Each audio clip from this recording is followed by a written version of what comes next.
warahmatullahi wabarakatuh. Alhamdulillahi rabbil alamin.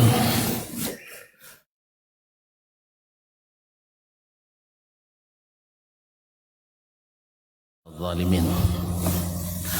Ashhadu an la ilaha illallah wahdahu la syarika lah. Al-malikul haqqul mubin wa huwa waliyus salihin wa khaliqul khalqi ajma'in wa razikuhum wa ma min dabbatin fil ardi illa 'ala Allahi rizquha wa ya'lamu mustaqarraha wa mustawda'aha kullun fi kitabim mubin. Wa asyhadu anna Muhammadan abduhu wa rasuluh an-nabiyyus shadiqul amin sallallahu alaihi wa ala ali baiti tayyibin wa azwaji tahirati ummahatil mu'minin wa tabi'in lahum bi ihsanin ila yaumiddin, amma ba'd. Fa'usi nafsi wa iyyakum ayyuhal muslimun wa ayyatuhal muslimat bi taqwallahi azza wa jalla rabbil ardi was samawat فإنه قد فاز المتقون يا أيها الذين آمنوا اتقوا الله حق تقاته ولا تموتن إلا وأنتم مسلمون. Bapak dan ibu-ibu, saudara-saudara dan saudari-saudari kaum muslimin dan muslimat yang dirahmati Allah Subhanahu wa taala. Alhamdulillah, bersyukur kita kepada Allah Subhanahu wa taala atas segala limpahan rahmat, nikmat dan karunia. Mudah-mudahan syukur kita berbuah nikmat-nikmat yang baru yang membuat kita sentiasa bersyukur kepadanya. Salawat dan salam kepada baginda Nabi Muhammad alaihi abdulus salati wa atammus salam, yang dengan mengikutinya kita insyaallah selamat di dunia dan sampai ke akhirat, dan mudah-mudahan dengan salawat dan salam kepadanya kita berbahagia pula di padang mahsyar mendapatkan syafaat. Bapak dan ibu kaum muslimin dan muslimat yang dirahmati Allah, para alim ulama, ciri pandai, tokoh adat, tokoh masyarakat, al-hadirin wal hadirat wal musyahidin wal musyahidat, yang bergelar tak dipanggil gelar, yang tak bergelar tak sebut nama. Semoga Allah mengampuni dosa-dosa kita, menerima amal ibadah kita, serta mengabulkan doa kita. Sembari kita melanjutkan bersama Imam Al-Baji rahmatullahi alaih melalui kitabnya Al-Wasiyah ini. Alhamdulillah, terakhir nasihat beliau kepada anaknya yang kita bacakan tentang larangan dari sifat bakhil, karena bakhil itu adalah seburuk-buruk penyakit yang mana agama tak selamat, muruah pun tak didapat, kepemimpinan pun tidak pula didapat.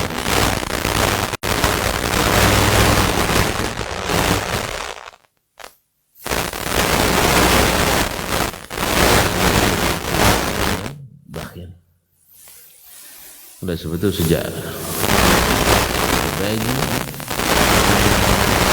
dari sifat yang keji ini, karena orang bakhil itu selalu pengecut, yang main dorong main dari belakang, berdepan tak berani, dan sering menikam kawan seiring, menggunting dalam lipatan.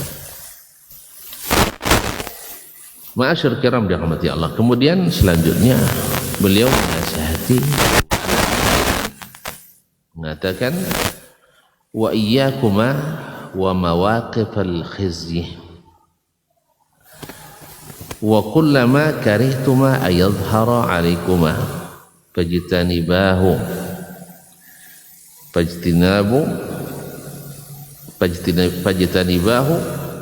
wa ma alimtuma anna an-nasa ya'ibuna fala ta'tiyahu fil khala'. Jangan sekali-kali kamu mendekati tempat-tempat yang menghinakan diri, dan setiap sesuatu yang kamu tak suka dilihat orang pada diri kalian berdua. Jadi sesuatu yang tak suka kita dinisbatkan kepadanya, jangan didekati. Fajtanibahu, jauhilah. Wa ma alimtuma anna an-nasa ya'ibunahu fil mala', dan sesuatu yang kalian ketahui bahwa manusia bila mengetahuinya pasti mencela kalian. Jadi fil mala', yaitu sesuatu yang tak mungkin, yang pasti kalau kalian lakukan di depan orang ramai tercela, maka jangan lakukan di tempat tersembunyi. Artinya kalimat singkatnya adalah muraqabatullah bis-sirri wan alan, yaitu senantiasa awas kepada Allah, baik di waktu bersama atau ketika sendirian. Inilah hakikat daripada keselamatan. Ya, orang-orang yang selamat itu adalah sama antara ketika sendiri dengan ketika bersama, baik dalam melaksanakan perintah maupun meninggalkan larangan. Tapi di sini dihususkan oleh beliau masalah larangan. Sesuatu yang kau tak suka dilihat orang melakukannya, maka jangan lakukan di saat tidak ada orang. Ya, apa saja sesuatu yang kita tak suka itu terlihat oleh orang kita melakukannya, jangan lakukan di waktu di tempat yang tersembunyi. Karena dosa-dosa yang seperti ini, dosa khalawat ini yang banyak menghapus amalan, menghapus dan mencukur seluruh kebaikan. Dalam hadis disebutkan oleh Nabi SAW, seseorang datang pada hari kiamat dengan amal ka'amthali jibali Tihama. Amalan-amalan seperti sebesar-besar gunung Tihama. Itu adalah barisan gunung yang ada di Jazirah Arab. Seperti kalau mungkin seperti bukit barisan di kita, panjang sekali beratus kilometer. Nah, datang orang kata Nabi bawa amalan seperti itu banyaknya, tetapi subhanallah dibuat oleh Allah seperti debu yang diterbangkan angin. Apa sebab? Yaitu orang-orang yang bila khala bi maharimillah intahakaha, kalau sudah sendirian dia lakukan yang haram-haram itu. Ma'asyiral kiram dirahmati Allah. Berarti berapa banyak dosa-dosa yang tersembunyi yang dilakukan oleh seseorang menghapus berjuta-juta kebaikan. Nah, itulah diingatkan oleh ininya. Nah, kalau kita termasuk yang tahu kelemahan bila sendiri berbuat kesalahan, maka jangan sering menyendiri. Jangan sering menyendiri. Maka seringlah di depan orang, karena di depan orang itu termasuk menjaga. Nah, kalau sering sendiri kita lemah, maka jangan sering menyendiri. Itulah sebabnya kaum muslimin dan muslimat rahmati Allah, kita disunnahkan untuk kalau musafir jangan sendiri, walaupun laki-laki. Kan selama ini kita tahu wanita aja tidak boleh musafir sendiri kan, laki-laki pun tidak boleh musafir sendiri, karena laki-laki musafir sendiri kata Nabi syaitan. Rakibun syaitan, rakibani syaitani, dua orang masih dua syaitan. Wathalatha humur rakb, kalau sudah tiga dan seterusnya baru dianggap sebagai satu rombongan. Kenapa? Karena memang kalau berdua masih bisa bersekongkol berdua, tapi bertiga pada umumnya ada yang ketiga yang penghalang. Ya, bisa dua yang menang dengan voting atau dua yang kalah. Ya, bisa saja duanya kalah, artinya terlibat berbuat dosa. Ma'asyiral kiram dirahmati. Demikian juga tidur di rumah, tinggal di sebuah rumah sendirian, itu juga tidak dianjurkan, bahkan dilarang oleh Nabi alaihissalam kita tidur sendirian di sebuah rumah. Harus ada orang lain, salah satunya harus ada orang rumah. Ada orang rumah. Nah, bagus juga ceritanya, teman. Harus ada orang rumah. Jadi kalau ada yang belum punya orang rumah, segera cari orang rumah. Kalau orang rumahnya jarang di rumah, cari apa? Pembantu. Jadi makanya termasuk. Kenapa? Satu, rentan diganggu oleh syaitan. Baik gangguan secara fisik atau gangguan secara agama. Bisa dia di saat sendiri kita di rumah, dia menggoda kita untuk melakukan hal-hal yang tak boleh terlihat di depan umum. Maka kata Imam Al-Baji rahimahullah, sesuatu yang kalian tak suka dilihat orang di depan umum, maka jangan kalian lakukan ketika sendiri. Oleh itu kaum muslimin dan muslimat, termasuk diantaranya menjauhi tempat-tempat yang mencurigakan. Tempat-tempat yang mencurigakan. Ada tempat-tempat yang mencurigakan, kita menjauhinya. Apa sebab? Karena kadang-kadang orang salah lihat, dikiranya kita masuk, padahal kita hanya lewat atau numpang berteduh. Kan hujan kan, berhenti ke karaoke. Misal kan, suka tak antum dia bilang serang main ke karaoke, tak suka kan? Maka jangan dekat-dekat itu. Jangan dekat-dekat. Karena ada riba, ada keraguan. Ini belajar kita dari Nabi alaihissalam.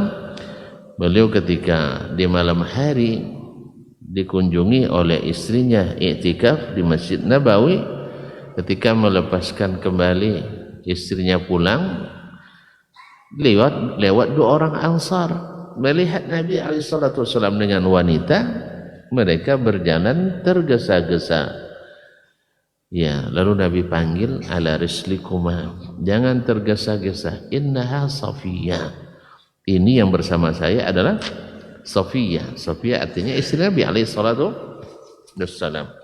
Lalu mereka, karena Nabi memperkenalkan diri istrinya, ya mereka bilang, subhanallah ya Rasulullah, tidak mungkinlah kami curiga sama Nabi alaihissalam. Tapi Nabi katakan, inna syaitana la yajri min ibni Adam majrad dam. Sesungguhnya syaitan itu mengalir ikut aliran darah. Fa akhafu ayyulqiya alaikuma asy-syaitan. Saya takut nanti syaitan melemparkan fitnah ke dalam hati kalian berdua. Makanya dihindari tempat-tempat yang tak kita ingin, atau kita tidak ingin orang menyebut kita ada di tempat-tempat tersebut, karena setidaknya akan merusak marwah dan harga diri kita. Oleh sebab itu juga termasuk kaum muslimin dan muslimat, juga bagi kita yang melihat orang yang rasanya tidak mungkin melakukan sesuatu perbuatan yang menghinakan, lalu terlihat oleh kita, maka harus terlebih dahulu melakukan klarifikasi atau konfirmasi. Ya mungkin kita melihatnya kita langsung salah sangka seperti tadi. Dan kalau seandainya kita sempat dilihat oleh orang lain yang kita khawatirkan dia curiga pada kita, harus kita perjelas. Jelas ya? Nah, Ustaz potong tu dari mall apa itunya kan? Ya. Bilo Ahad bilo tanggal 7 apa Desember bilo doh 2 tahun yang lalu enggak patang boh tanggal 7 Desember 2025 ada ngaji di Masjid Al-Madinah ya kan jam apa dokek subuhnya dokek ke subuh bakau udah lolok punya misalnya kalau sudah subuh sabuinnya ngaji tadi di Ittihad misal harus kita jelaskan. Nah, harus kita jelaskan supaya kita tidak tertuduh. Ma'asyil kiram dirahmati Allah. Intinya kalimat ini artinya Ananda berdua harus senantiasa merasa diawasi Allah Subhanahu wa taala dalam segala tempat, dalam segala situasi dan keadaan. Jangan sampai kamu ketika sendiri melakukan sesuatu yang kamu tak dilihat orang ketika bersama. Baik, kemudian beliau melanjutkan, yaitu fa in balagha ahadukuma ayyastar'iyahu Allah. Ummatan bihukmin aw fatwa. Kalau sampai salah seorang kalian pada diberikan Allah amanah untuk memimpin umat, menjadi pemimpin umat, bihukmin sebagai pemerintah, au fatwa atau sebagai ulama. Kalau memerintah menghukum tentu jadi pejabat kan, jadi pemerintah. Dari Pak RT, RT masuk dia, masuk RW, kepala desa atau lurah, camat, bupati, wali kota, gubernur, siapa nih? Raja, presiden, masya Allah. Itu namanya jadi bihukmin. Allah berikan amanah kepada kalian untuk mengatur mereka dengan hukum. Au fatwa atau kalian diberikan Allah SWT amanah untuk memberi umat fatwa, yaitu memberikan mereka mengajar kepada mereka tentang hukum Allah dalam masalah apapun dalam kehidupan ini. Kalau jadi mufti berarti ulama kan, kalau jadi pemerintah berarti jadi hakim atau jadi jadi pejabat. Falyamtasil lil adla juhdahu wa yajtanibal jawra wa ghadrah.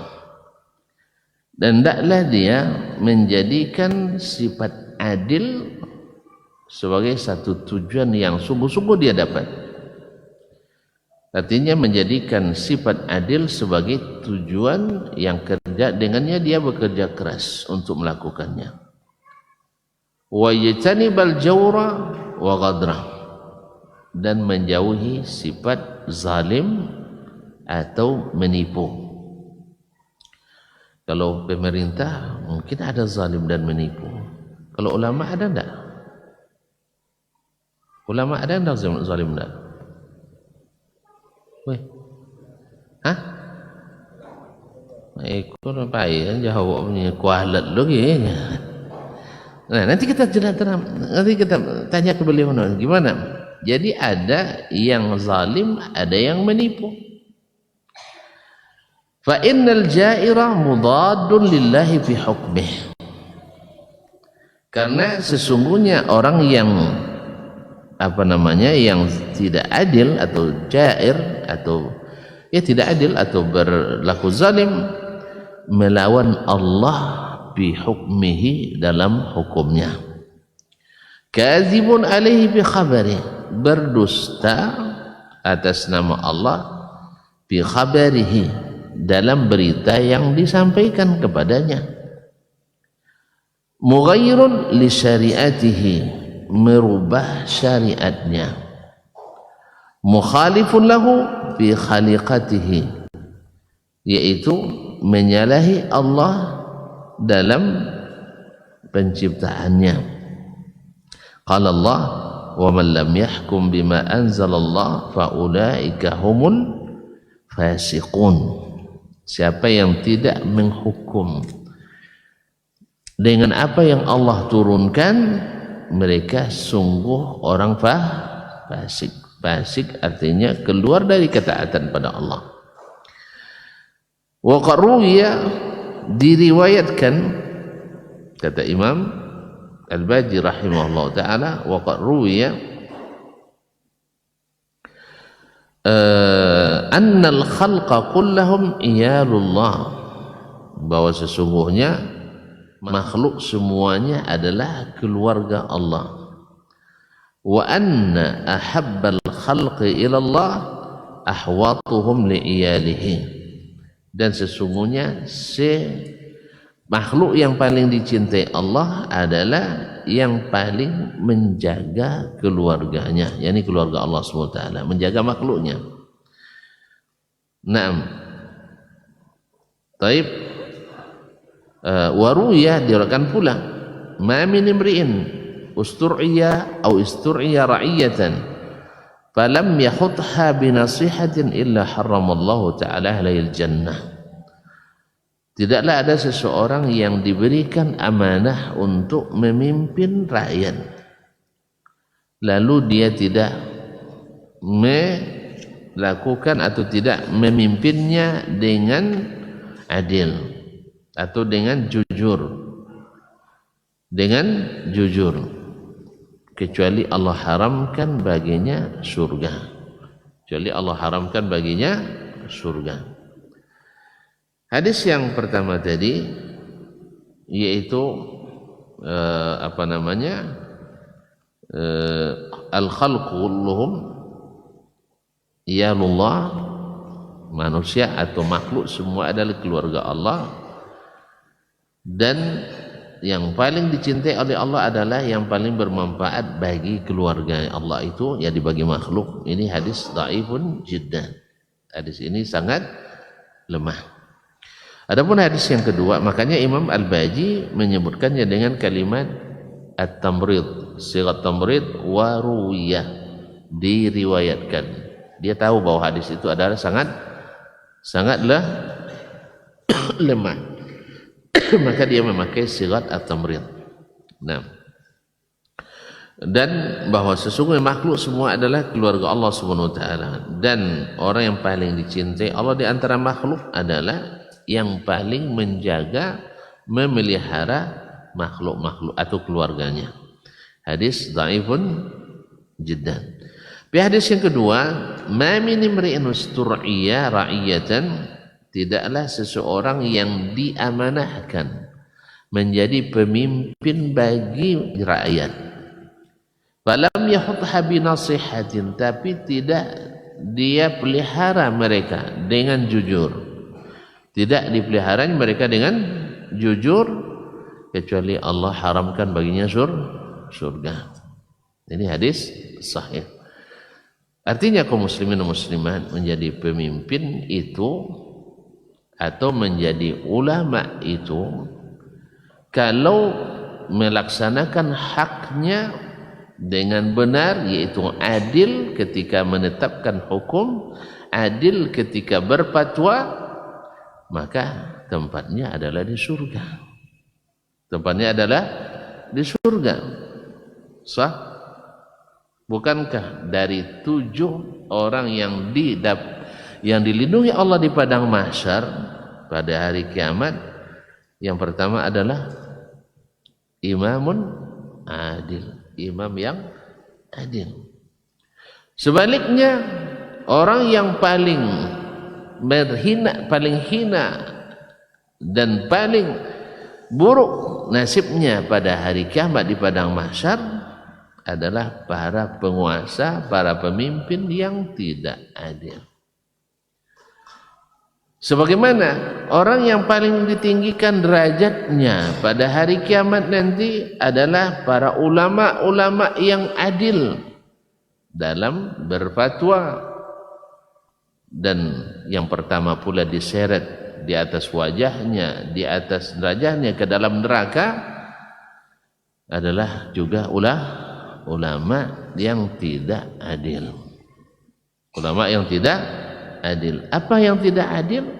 Yang tidak melaksanakan perintah Allah dalam memimpin masyarakatnya, yang tidak melaksanakan atau menyampaikan hukum Allah dalam berfatwa kepada umatnya. Jadi pemimpin ada yang zalim, ada atau banyak? Tentu dah mulai curiga nampaknya. Ada. Terus kalau ada mereka zalim, kita harus ngapain? Ikut zalim juga? Gimana caranya? Ya kita doakan, bukan dengan menzalimi mereka pula. Mereka menzalimi kita, iya. Tapi kata Nabi, sabar kalian, berikan hak mereka. Hak apa? Hak taat. Pemimpin sezalim apapun wajib tidak taat? Pemimpin sezalim apapun wajib tidak taat? Wajib. Itu akidah diajarkan Nabi alaihissalatu wassalam. Tidak halal untuk memberontak kepadanya. Jelas? Tetapi bila disuruhnya berbuat maksiat, wajib taat? Tidak boleh taat. Karena la ta'ata li makhluqin bi ma'siyatil khaliq. Tidak boleh taat pada makhluk kalau menyuruh maksiat kepada al-khaliq. Jelas ya? Jelas? Baik. Jadi oleh itu kaum muslimin dan muslimat dirahmati Allah SWT, jadi pemimpin kalian nanti lalu kalian tidak adil. Hati-hati.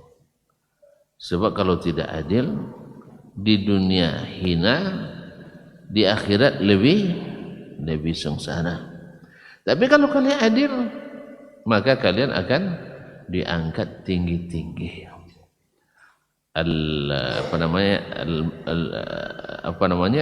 Al-hakimul adil di akhirat nanti ala manabira min nur. Mereka di atas mimbar-mimbar cahaya. Mimbar-mimbar cahaya. Kenapa? Karena mereka selalu menerangi jalan bagi masyarakatnya.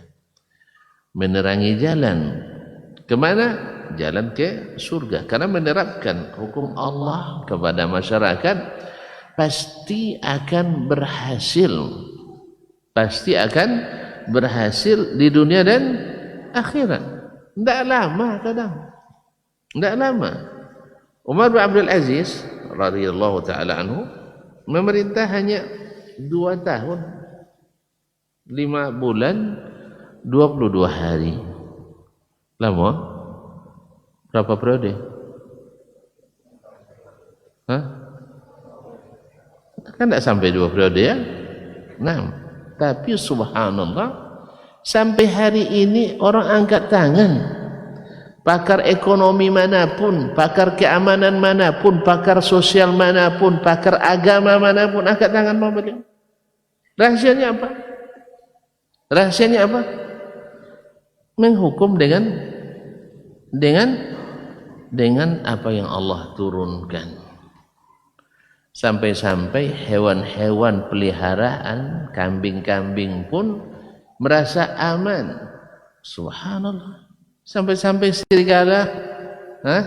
serigala pun takut memangsa gembala-gembala atau hewan-hewan gembalaan masyarakat. Tumbuh-tumbuhan pun, masya Allah, bukan menjadi bala bagi masyarakat, tapi menjadi barakah. Sampai-sampai buah semangka kalau dibelah, diambil isinya, kulitnya bisa jadi payung. Kena itu kadang, buah semangka. Bisa jadi payung saking besarnya. Dia pernah nengok.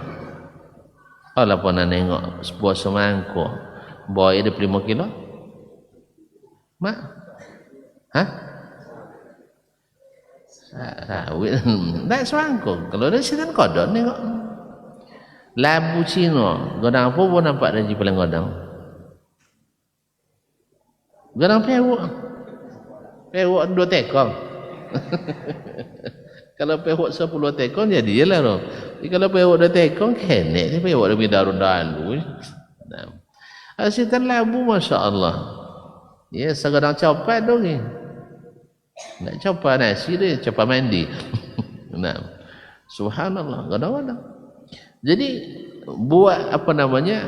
Buah yang apa tu yang merah delima tu? Delima, buah delima. Nah. Yang merah delima, buah delima. Siapa tahu kalau diambil isinya bisa jadi kopiah. Kulitnya itu dibelah. Besar-besar nah. Besar. Apa sebab? Karena memang kalau pemimpin adil tu Allah berikan keberkahan. Nah. Tak perlu banyak pikiran. Tapi banyak rezeki. Jadi kaum muslimin itulah rahasianya. Tidak ada yang lain. Tapi kalau seandainya pemimpinnya zalim, ya banyak bencana, banyak musibah, banyak fitnah, keamanan tak terjamin. Yarhamukallah. Tak terjamin keamanan. Tapi di zaman itu masya Allah, tadi saya bilang kan, serigala aja segan memangsa atau takut. Bayangkan, hari dilantik Umar bin Abdul Aziz, pada heran orang-orang kampung tuh. Biasanya setiap hari ada aja kambing yang hilang, tapi kok enggak? Akhirnya mereka tahu ternyata Umar bin Abdul Aziz dilantik jadi khalifah. Subhanallah. Demikian juga ulama yang tidak jujur, tidak menyampaikan hukum Allah, itu juga termasuk ulama zalim. Lain yang Allah perintahkan, lain pula yang dia fatwakan. Karena memang kalau tidak beradil, sebagaimana pemerintah atau pemerintah ya, raja atau gubernur, kalau dia tidak adil, mudah untuk dipesan oleh sponsor, kan ya? Iya enggak? Raja kalau tidak adil, mudah dikemudikan oleh orang lain. Sama ulama kalau tidak adil juga mudah dikendalikan oleh sponsor. Buya, siko dah isa sabuk itu rinya. Tapi tu sabuk. Aku sabuknya. Itulah. Kan dia? Disabuk. Akhirnya apa? Amu buyanya membahas masalah Wahabinya, bubar kaji sikonya. Amu aja kira. Sekali datang kiannya sudah tunda datang. Aduh jo. Nah, sekali aja pembubarkan kajian sudah itu tidak pernah muncul lagi. Ada juga memang. Ada. Awak kecil awaknya bapi-api ceramah kan sudah itu tiap minggunya kan. Kok kian baguslah. Nah, bagus kalau memang dibubarkan kajian, habis itu kajian diisi terus, tidak masalah. Yang masalah beda kaji begitu, tidak ada masalah. Yang masalah adalah melarang orang mengaji. Karena masyarakat itu perlu dihidupkan ilmu pada mereka, ilmu yang benar. Tapi kalau seandainya mereka tidak mengaji, maka semakin memusuhi kaji. Allah musta'an. Jadi pemimpin yang ulama yang tidak jujur, ulama yang tidak adil juga rentan dikemudikan oleh sponsor. Kalau yang mensponsorinya orang zalim, dia akan rentan berbuat zalim. Ketika ada di luar negeri sana, masyarakatnya unjuk rasa damai, tidak ada anarkis. Lalu dipatuakan oleh syekhnya, tembak saja. Itu yang ditunggu oleh militer, junta militernya. Akhirnya banyak darah tumpah. Siapa yang masalah? Tukang fatwanya. yang katanya anti Wahabi, suka mengkafirkan. Dia sendiri yang menumpahkan darah, tapi banyak memfitnah orang lain. Sayang jadi rujukan lo di abang sekumpan. Iya, patwa fitnahnya sering jadi rujukan sih kok. Allah musta'an. Akhirnya sampai-sampai di negeri ini dikenal dengan Buya halal. Ndak ada ndak halal daerah. Ibu semua halal. Buya halal. Mana nama Buya? Buya itu Buya halalnya. Buya halal. Allah musta'an. Jadi makanya Imam Al-Baji ingatkan ini, karena dua-dua ini kalau benar langkahnya membawa perubahan besar pada umat, bawa kebaikan bagus besar bagi masyarakat. Tapi kalau sempat tergelincir dua-duanya, merusak, daya rusaknya sungguh sangat hebat pada umat dan masyarakat. Maka dari awal dia ingatkan, kalau sampai umur kalian nanti, kalian diberikan amanah untuk menjadi pemimpin, menghukum atau memberi fatwa, ingat ananda, hendaklah selalu adil. Apa itu adil? Meletakkan sesuatu pada tempatnya atau memberikan hak kepada yang berhak menerimanya. Jadi menyesuaikan dengan ilmu fatwanya, menyelesaikan dengan hukum Allah kebijakannya. Ini yang mendapat jaminan ditolong oleh Allah Subhanahu wa ta'ala. Dan oleh sebab itu jauhi al-jawr, sifat zalim, sifat durhaka, sifat menyimpang, dan al-ghadr, menipu. Karena sesungguhnya kalau diberikan amanah lalu menipu, nanti di akhirat berbahaya dan sangat susah untuk diselamatkan. Azan dulu, Syekh. Nah.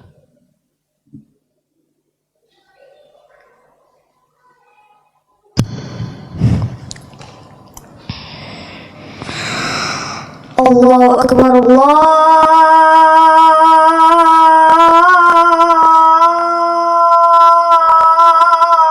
Allahu Akbar,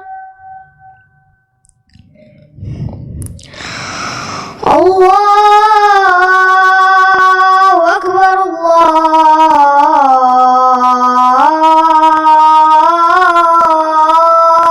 Allahu Akbar. Asyhadu an la ilaha illallah,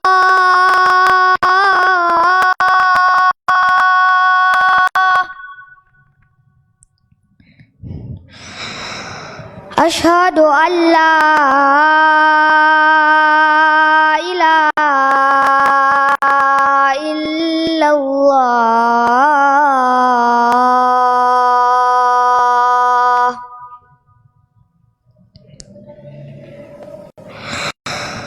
Asyhadu anna Muhammadar Rasulullah.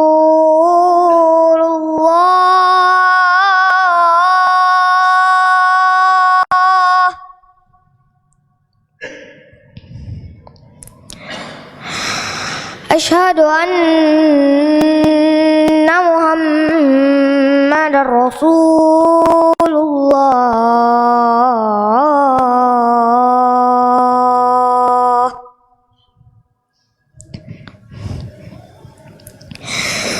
Hayya 'alas shalah.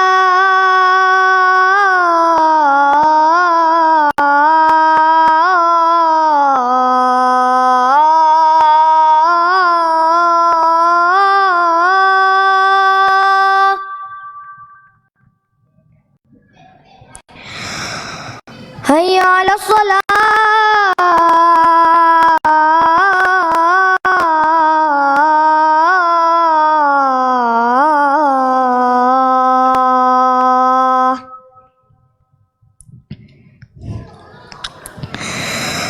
Hayya 'alal falah.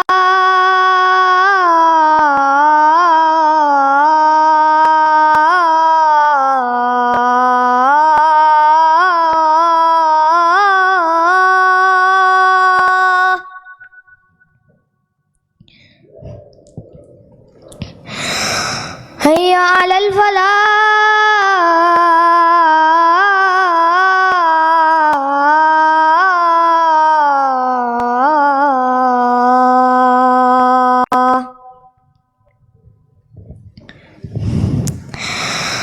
الله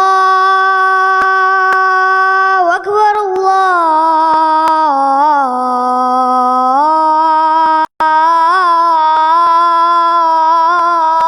أكبر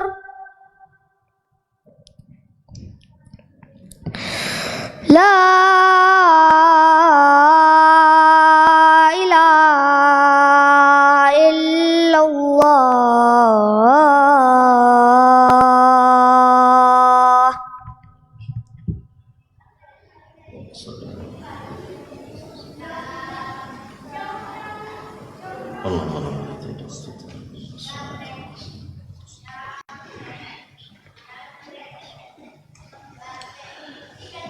Baik, kaum muslimin dan muslimat rahmati Allah, ini peringatan dari kedua, karena ingin mereka, karena dua-duanya punya potensi, karena dua-duanya anak seorang ulama dan juga pejabat negara, karena ayahnya adalah qadhi, ayahnya adalah qadhil qudat, ketua mahkamah agung pula di masanya. Jadi nanti kalian juga akan, mungkin kalian akan, kalau tidak jadi hakim, jadi pemimpin, atau jadi qadhi, dan qadhi mesti menghukum, atau jadi ulama yang mesti diminta bantuan. Pada sebab itu maka hendaklah kalian selalu bersikap adil, karena kalau tidak nanti kalian sungguh berbahaya di hadapan Allah Subhanahu wa taala. Oleh sebab itu kaum muslimin dan muslimat dan masalah itu sebabnya banyak ulama yang tidak mau diangkat menjadi qadhi, banyak ulama yang tidak mau disuruh menjadi gubernur atau menjadi wali, banyak ulama yang lari ketika diberikan jabatan, dan tidak jarang pula mereka yang menangis ketika ditunjuk jadi pemimpin, seperti Abu Bakar menangis, Umar menangis, Umar bin Abdul Aziz menangis, semua mereka, tapi karena amanah dibebankan mereka harus jalankan. Kalau kita nangis kalau tidak tertunjuk, nah, itu bedanya. Kalau tidak tertunjuk, nangis kita, makanya ada berikan taufik. Apa nangis deh? Awak melamar jadi hakim atau tidak lulus dan sebagainya. Jadi memang beda orientasi, tentu beda cara menyikapi. Kalau zaman itu tidak, maka karena dia punya potensi maka dinasihati oleh ayahnya. Mana tahu nanti kalian jadi salah satu jadi qadhi yang mewakili pemerintah dalam masalah hukum, atau jadi ulama yang berfatwa untuk umat. Maka jadi harus adil, jangan terdorong oleh, kadang-kadang orang kan berfatwa karena kebencian, apalagi berkaitan fatwanya dengan golongan tertentu, didasari dengan kebencian, bukan karena dalil, bukan karena ilmu, terdorong oleh, gimana itu? Oh itu sesat tuh katanya. Kenapa sesat? Tidak jawab dia. Iya. Masa kita hukum sesat orang yang sehari-harinya Al-Quran dan Sunnah? Lalu dihukum sesat karena muskil. Lalu yang menghukum sesat itu yang hari-harinya beragama sesuai pendapat. Berarti yang sesat menyesatkan yang tidak sesat. Nah, jadi oleh itu kaum muslimin dan muslimat. Dan ini terjadi dulu ketika Imam Ahmad rahimahullah, ya sebagai imam ahli sunnah, di masanya disiksa oleh qadhil qudat dari kalangan liberal karena dia sampai ke puncak kekuasaan, mendekati khalifah, diangkatlah jadi ketua mahkamah agung, qadhil qudat. Akhirnya dia perintahkan seluruh hakim tinggi di seluruh provinsi untuk menandatangani bahwa Imam Ahmad sesat menyesatkan. Ini apa dasarnya? Adalah bukan ilmu tapi adalah kebencian. Nah, fatwa-fatwa seperti ini berbahaya, menimbulkan fitnah. Orang yang Masya Allah setiap bulan atau setiap hari melihat orang pergi ke negeri yang mereka juluki negeri Wahabi, tapi dengan petentang-petentang nyibul mengatakan ada muazzin kalau baca innallaha wa malaikatahu langsung dipancung. Subhanallah, segitu kejamnya. Makanya kita tanya di mana dipancungnya? Siapa muazzin itu? Siapa yang melakukan? Ini masih peristiwa besar. Kalau semuanya Mr. X, tidak mungkin. Yang memancung tak siapa? Masjid tempat dipancungnya tak di mana? Yang dipancung juga kan tidak jelas ya siapa? Berarti namanya ngibul. Tahu ngibulnya? Baru tuh. Bahasa asok dulu tuh orang dengan itu kadang-kadang auzubillah. Jadi kaum muslimin dan muslimat yang dirahmati Allah, atau difitnah bahwa mereka tidak menerima perbedaan pendapat. Sama-sama yang nyoba pendapat kan ya? Kan jauh sabi terbagi tiga Wahabi ini kan? Dia apa terbagi tiga? Dia bagi pendapat kan? Kan ya? Sesama mereka aja beda pendapat. Masa diisukan tidak bisa berbeda pendapat? Dusta lagi. Jadi masalahnya kaum muslimin. Nah, yang seperti ini kedasarnya kebencian. Jangan sekali-kali. Hukumlah dengan adil. Apa hukum dengan adil? Oh, mereka kalau berpegang dengan pendapatnya keras, teguh, nah betul. Yang kedua, kalau menganggap orang salah, dihukum salah. Kalau mereka mengatakan orang salah, jelas, tegas, iya. Kalau awak hendaknya salah, buat jalannya kan itu, iya kan, kasihan masa bidah hasanah dibuatnya nih sampai salah, kan itu selesai. Enggak, gitu aja aku selesai. Tak pula kita nengok-nengok orang dipaksa untuk mengatakan ini, mengamalkan ini, ya, kecuali membuat pelanggaran syar'i yang memang dipaksa untuk bubar, iya. Atau melanggar aturan yang berlaku di negara orang kita langgar, iya. Kan kita juga buat perkumpulan unjuk rasa tanpa izin, boleh tidak ya? Tidak boleh kan? Lalu dibubarkan oleh petugas. Yang salah siapa? Petugas yang salah? Tidak, kita. Di negara orang ada juga aturan kan? Sah? Iya bang? Nah, kalau tidak boleh ceramah di tempat umum tanpa izin, tu ceramah di situ. Tu tahu kok ada? Siapa salah? Siapa salah? Awak nak ceramah tu? Kan ya? Tidak boleh disalahkan mereka. Aturan mereka tidak sesuai dengan aturan saya. Bila lagi mereka mengikut awak. Awak tidak jauh mau ikut ini mana? Kan kita tidak mau juga ikut mereka. Jadi oleh itu kaum muslimin muslimat dirahmati Allah. Jadi tukang fitnah jadinya, bukan memberikan fatwa sesuai fakta dan tidak adil dalam membuat pernyataan. Oleh itu kaum muslimin muslimat, ini yang dipesan oleh Imam Al-Baji kepada anaknya. Karena penguasa kalau tidak adil cenderung zalim. Kalau penguasa kalau tidak adil, atau ulama kalau tidak adil cenderung bikin fitnah.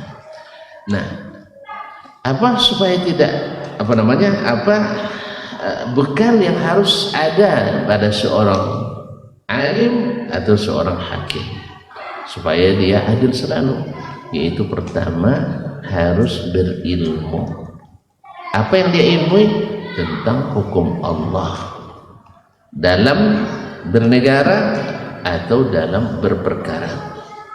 Harus ini dalam bernegara atau beragama harus dia ketahui.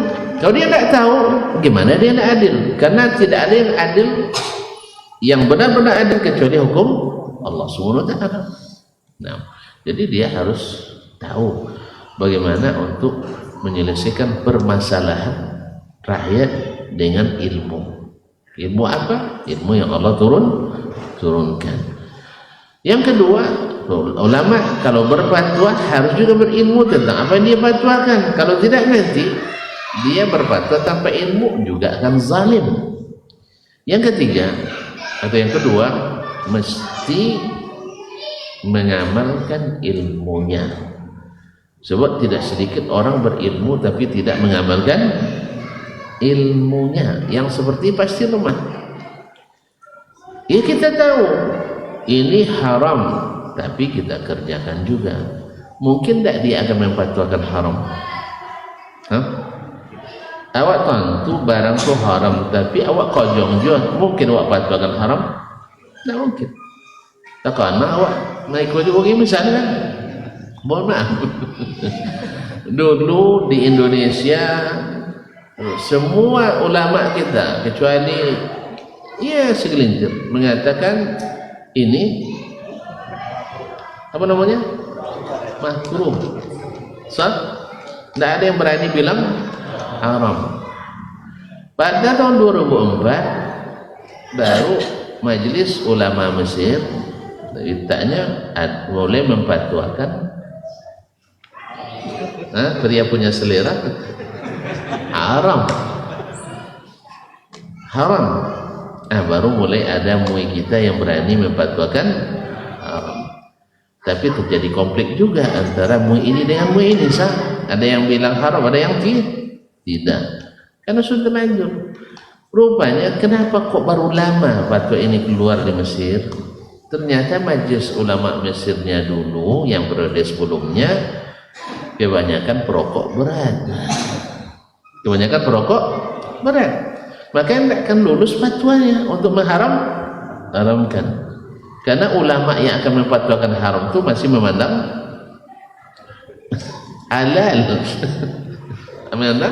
halal. Walaupun makruh.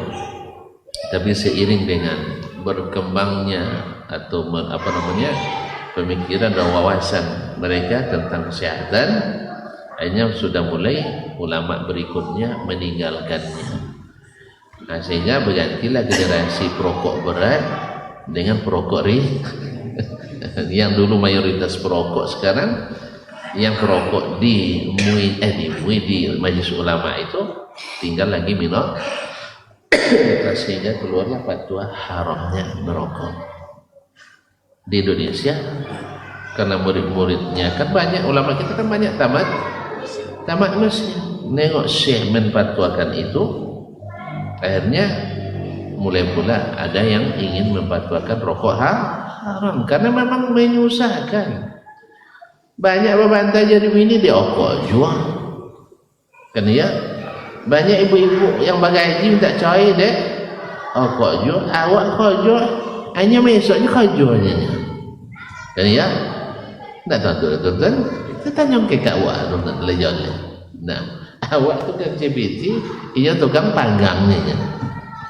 Sudah itu muncung ada kembali muncung bau rojinya. Saya tanya ke bini tuan-tuan tu, mana sukanya sudah mokok atau sudah berus gigi? Saya tanya elok, jujur, pasti mereka tak senang bau rokok itu. Cuman karena suami harus diterima.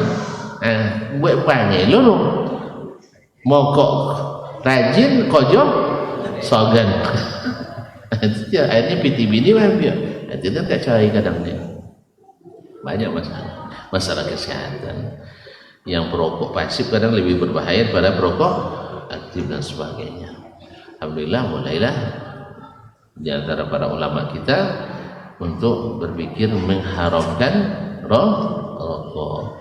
Tapi karena masih sebagian masih mayoritasnya perokok, akhirnya timbul perdebatan. Belum ijma' lagi.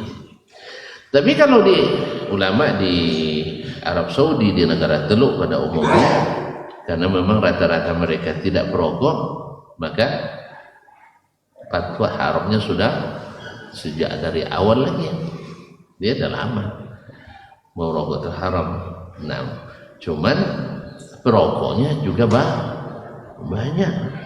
Ya banyak perokoknya.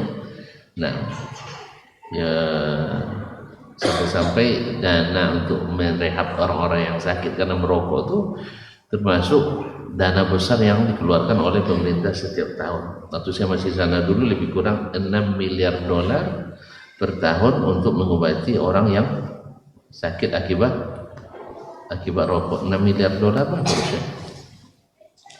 6 miliar dolar. Hitung coba. Ya. Kalau saya dolar kan 60.000 ya. Hah? 7 boleh. 12 lah. 70.000 kali 6 sampai mana? 1 triliun. Sekian itu.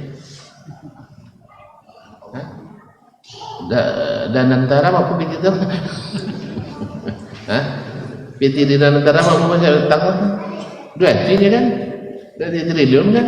Aku 1 triliun untuk merehab orang-orang yang sakit gara-gara itu di negeri yang fatwa ulamanya ijma' haram merokok, apalagi yang ijma' ulamanya halal merokok pasti lebih banyak. Allahumma musta'an. Oleh itu kaum muslimin dan muslimat dirahmati Allah SWT, seperti yang dikatakan, kalau tidak diamalkan ilmu itu, saya yakin seluruh orang ulama yang merokok itu tahu merokok bermudarat, tahu mereka, tapi belum mengamalkan ilmu tentang itu. Kalau tidak diamalkan, maka tidak akan adil dalam memfatwakan masalah itu. Jelas ya? Jelas? Ini ada kepentingannya di situ. Maka dia tidak akan memfatwakan haramnya. Sama dengan masalah-masalah ya amalan-amalan sehari-hari. Kalau ada kepentingan di situ, ya misalnya ya berinfak ke kuburan. Kan banyak infak di kuburan lah. Dia apa? Karena meyakini doa di kuburan lebih mustajab dari doa di masjid. Maka tidak heran infak di kuburan lebih banyak daripada infak di masjid. Nah, kalaupun ada ulama di situ, tapi dia terlibat mendapatkan hasil dari situ, maka jangan harap keluar fatwanya menghukum perkara-perkara tersebut bid'ah dhalalah. Walaupun diakui bid'ah, tapi bid'ah hasanah. Jangan harap, kadang-kadang syirik yang dilakukan orang lalu dia dukung fatwa syirik, pasti dia akan mencari-cari cara untuk mengeluarkan itu dari tuduhan syirik. Oh enggak, ini bukan istighasah, ini hanya nida, hanya menyeru. Yang menyeru doa aja kan? Nah, tapi dicari-cari alasan. Oh tauhid uluhiyah tidak ada, yang ada adalah tauhid rububiyah. Kalau sudah mati tidak ada Tuhan selain Allah, apapun dilakukan tidak ada syirik lah. Makanya mereka sangat anti dengan pembagian tauhid menjadi tauhid rububiyah, uluhiyah dan asma dan sifat. Karena apa? Karena ini akan menghilangkan banyak dari penghasilan kuburan di seluruh dunia. Tentu tahu sendirilah, banyak kuburan-kuburan keramat di dunia yang punya penghasilan jutaan bahkan miliaran dolar. Maka Syiah berani bangun kuburan Khomeini. Tahu tak kuburan Khomeini dibangun dengan angka berapa dolar? Tak pernah dengar orang? Kalau saya tidak salah ya, 6 miliar dolar. Dan itu dalam 2 tahun pulang modal. Dan dalam 2 tahun pulang modal. Tahun ketiga untung. Jadi lebih banyak untung pada kereta cepat lagi. Kereta cepat ugi pun joleng. Kereta cepat tinggal uginya. Tapi kalau itu tidak, kuburan langsung untung. Jadi di saat di negeri-negeri yang mengkultuskan imam, mengkultuskan syekh, pasti kuburan bisnis paling menjanjikan. Oleh sebab itu salah bangun kereta cepat, bangun kuburan keramat. Itulah. Jadi kalau dibangun kereta cepat ugi, bangun kuburan keramat untung.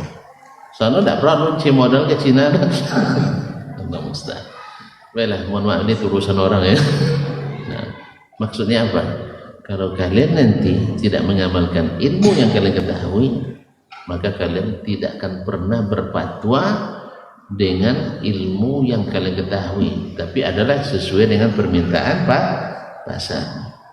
Oleh sebab itu, ingat ini, kalau tidak jangan jadi. Kalau tidak jangan jadi. Jangan jadi mufti dan jangan pula jadi pemerintah. Jadilah sebagai rakyat biasa, itu lebih selamat. Inilah nasihat Imam Al-Baji pada anaknya Ahmad dan Muhammad. Subhanallah, subhanallah, ya diantara anaknya yang jadi memang terkenal mengikut cara ayahnya pula, walhamdulillah. Dan semua taufik dari Allah SWT. Tapi barangkali sampai di sini kajian kita malam ini, mudah-mudahan bermanfaat. Mudah-mudahan kalau kita punya anak, menjadi anak-anak yang bila jadi pemimpin yang adil, dan bila jadi ulama, mufti yang adil. Wallahu ta'ala alam. Wa sallallahu ala nabiyyina Muhammad wa sallam. Wa subhanakallahumma bihamdik, asyhadu an la ilaha illa anta, astaghfiruka wa atubu ilaik. Wassalamualaikum warahmatullahi wabarakatuh.